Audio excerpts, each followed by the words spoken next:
All right. Hello, everyone. We are recording, and I am delighted to be here today with Jack Shepard, who is the person making the map for my trilogy, the Edan trilogy. And as it turned out, so for a millisecond, I thought maybe I could do the cover design myself. And as it turned out, I needed some help, and Jack stepped in that role as well. So you guys will get to see more of Jack's work when I do the cover reveal. But today's video is really about the map. So all of you map fans, I'm doing this for you.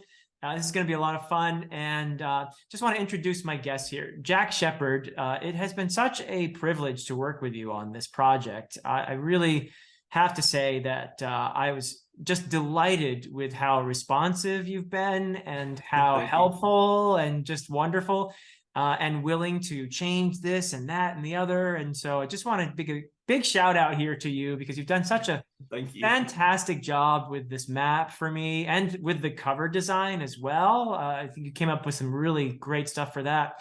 So I'm very excited and just really happy to have worked with you on this. It's been really fun there. You have been the perfect client as well. Like you get back to me straight away and I can with interesting comments and everything that I can actually build on and work with. And it's been really great, which makes a change from my boring design day job. So that's good.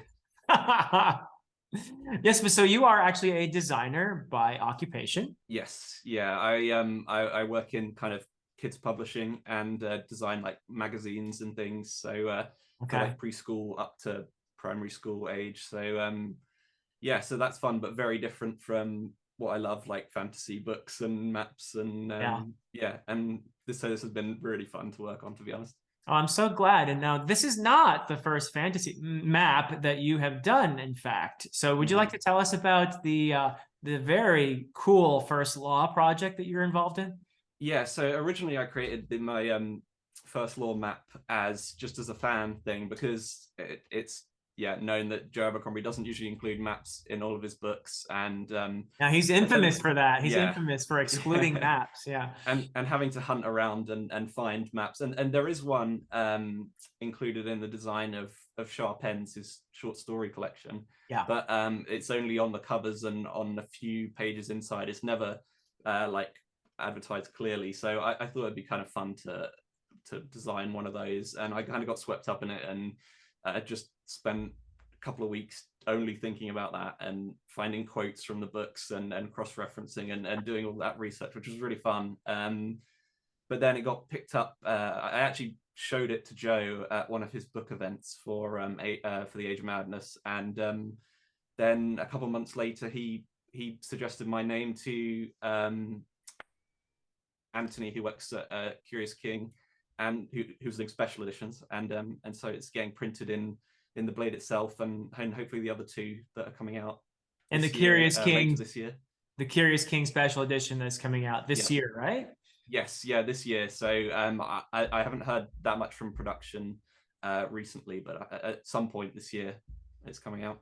Wow, that is Yeah. so exciting. Wow. So you have two maps coming out this year. Yes. Yeah. Exactly. So it's just the year of maps. It's been very fun, but because I made that at the end of 2021, so that was quite a while ago. Uh-huh. But being able to work on this and spend the last month, so yeah, bringing your sketch to life a bit more has been really cool as well. It's like it's slightly different from the Joe Abercrombie map, but in like a good way. I've had a bit more freedom and creativity, and we've gone through loads of revisions, haven't we? So that's been Yeah, we're going to be showing folks the various stages of the production of this map. yeah. So I'm pretty excited about that. And just so folks know, because I have a feeling when people see your First Law map and when they see the Jormenland map, that's the one you made for me, that there might be some self-publishing authors out there who would like a really talented designer. So what's a good way for people to, I'll have this all in the description as well, but you might as well just tell people how do we get in touch with you? Yeah, so at toolshepherd.com is my website, Okay. and then at toolshepherd on Twitter is my handle, and that's probably the best place to get hold of me. So shepherd is in like shepherd and his flock kind of Right. spelling.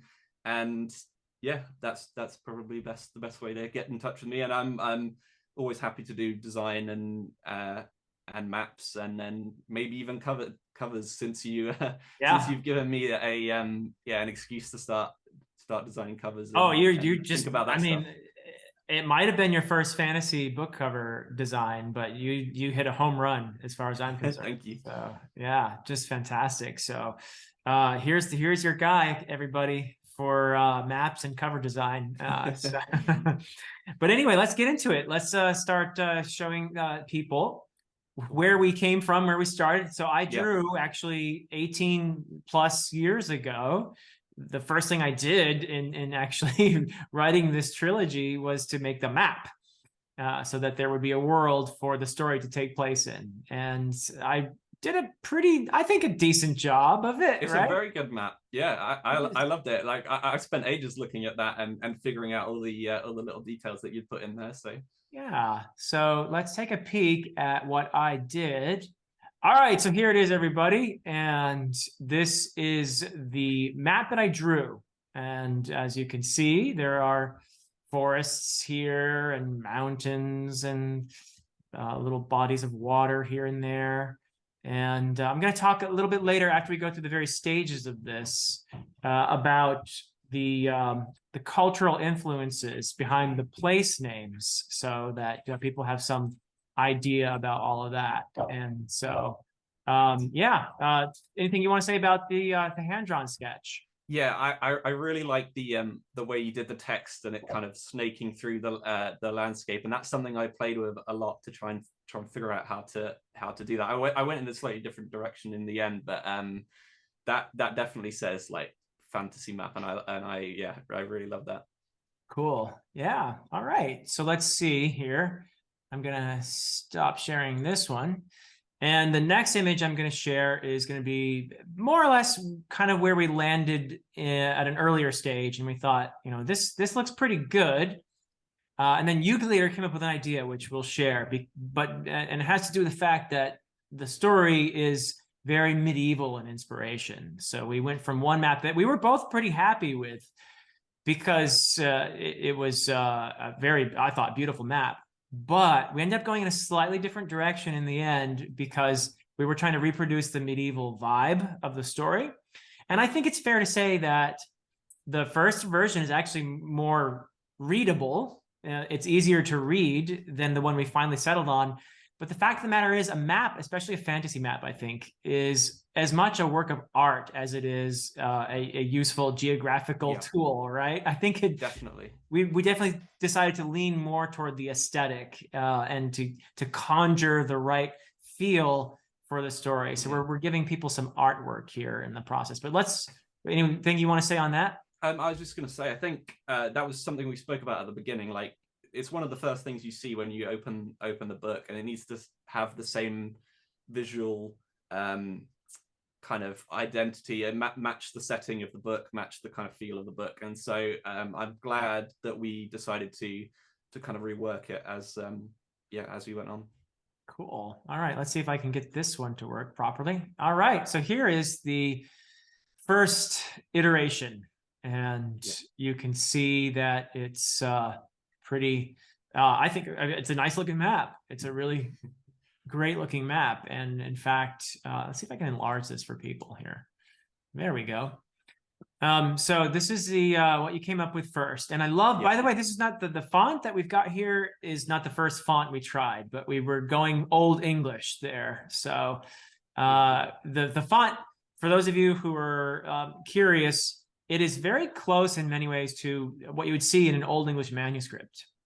In other words, those funny R's, and like, for example, the place name here, Torland, it's Torrrlond. So those things are R's there. And up here you have the mark. And that is very much like you would see an R. I love the down here where it says Jormenland or Andumadan, as this place is called in another language, because there are people of different cultures here. So this continent has a couple different names depending on where you're from. So anything you want to say on this map? Yeah, so I think this one lent towards, we spoke about it before, sort of like an Age of Enlightenment thing, which is what I'd used for the First Law map.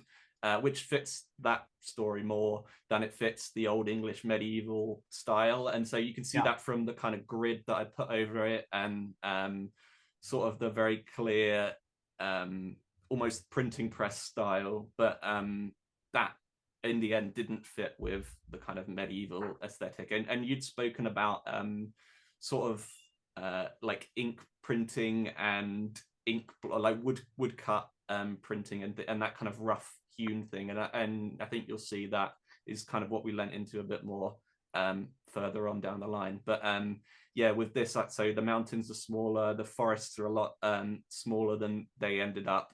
Kind of put a lot more small detail, which like is readable, but I think it doesn't have that stylistic kind of feeling that we were going for. Yeah, exactly right. Yeah, you said it beautifully. I mean, there are many things to love about this particular rendition, I think. But I think we found our way a little bit while doing this one. In terms of the font, we were very happy with that. Ultimately, though, I think we can go to what we finally decided to settle on. And let's see if I can find it. And I think it's this one. Let's hope I get the right one again. Yeah, that's the one. All right. Okay, so here we have, and I'll enlarge this as well. Here we have the final version, everyone. This is what you're going to see in The Way of Edan. And I am so happy with this. Now you can see obviously that it has thicker lines, right? Along the borders. It has a cruder, more rustic feel to it than the previous incarnation of Jormungand, which I think goes beautifully with, again, the medieval aesthetic that we're trying for here. Yeah, I think I wanted to kind of blend the last version of the map and then something a bit rougher. Like you were saying, it is slightly harder to read, but in the end, like kind of the grain and the grit and that kind of rustic feeling, it does lend itself to the atmosphere of the book. And having read the opening of the book, I think hopefully it does fit quite well with that. So. Yes, you've read the first, what, 3 chapters, I think? Yeah, first 3 chapters and an overview, and I really can't wait to finish off reading it. Yes, yes, I'll be giving you an arc. I think you earned that. Thank you, thanks. So let's take a look at some of the place names and what are some of the cultural inspirations behind them. We can talk about that a little bit. The part of the story that actually you read about bits of the story that take place in 2 different locales. Yes. Actually 3 if you count the prologue. Yeah. So, but I'll just talk about some of these cultural places in a non-spoilery way here. So up on the northwestern corner of the map, you have the Mark, which is very much that's a name that goes way back, and you can hear in the name the country's name of the country, Denmark. So a mark in the Germanic languages was a place of a forest, and it could also refer to a place that a tribe or group of people had carved out of a forest in order to live in. So the idea being that the Mark is is the dwelling place of these people. So it's a very ancient word that would designate a place where people dwell. And I was trying to conjure up that old Germanic feel with a name like the Mark. Similar with the word Torland. That is also very much based on Old English. That is the land of towers in Old English is what that literally means. And Elland, which is a squished together form of Elorland, which is the land of other, the land of elsewhere, or something like of that sort of meaning. So those 3 kingdoms in the north very much Old English and inspiration in terms of their place names, and that goes for the towns and the cities as well. You can hear in towns like Farwick and Kinsford and Wolvenden. These are town names you could actually probably find.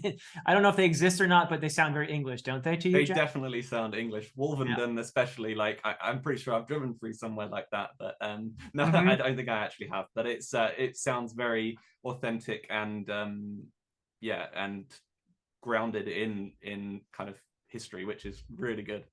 And I think the mark as well reminds me about the Riddermark from Of course. Rohan, and yeah, and that kind of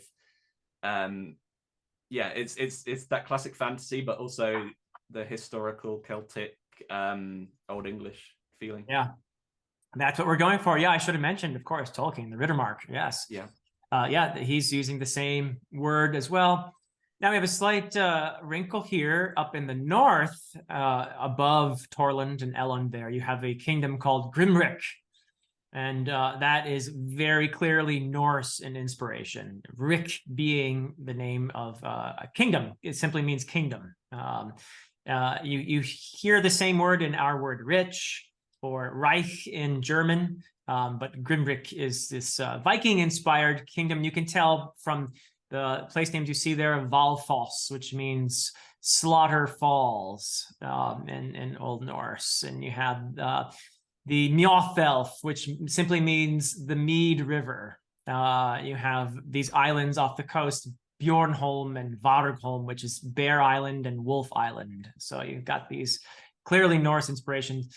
The word Fernhouse is actually Old English, which simply means ancient barrows. And so that's more along the border. So I decided to go with an Old English name there, but that is largely an Old Norse inspired area. And you've got let's move over to the southwest, where you have the kingdoms Caergillion and Adenon. And they are very clearly Celtic in inspiration, the place names there. And they derive from, they're not Welsh, but they're based on my I at one time was fairly fluent in Welsh, and so it's a language that I know well. I wasn't trying to reproduce Welsh, but I was using the sounds of Welsh in places like the name of the forest there, Derwin, and some of the place names should give off a more Welsh Celtic vibe. So Iarfain, cities like Belglum, that sort of thing. So that's what we were going for in the southwest. I think about the talking about Grimrick as well. I like how Fernhouse is more Old English, because it kind of suggests the blending of the cultures as it goes between the two, which is very smart and yeah, and great, and with the Welsh influence is again really good, because that's such a rich, interesting language, and a lot of places in the UK have that influence, especially along the Welsh borders, and absolutely, and having that in the fantasy world is really fun to pull from, definitely. And it's an important part of the world, as you'll see. The very beginning, the prologue actually begins in Caergillion, in the city of Iarfain. So that's an important little place to start things off, I guess. But then we have this other influence here. I'm not going to talk about the Wildlands as much, but suffice to say that there's a very Germanic influence going on there. It's an area where you have more of a tribal culture that still exists. So you don't see a ton of place names because they're not very settled people. There won't be towns or anything of that sort. But you do have, in the east, you have places like Sildaran and Golgar and Sundara.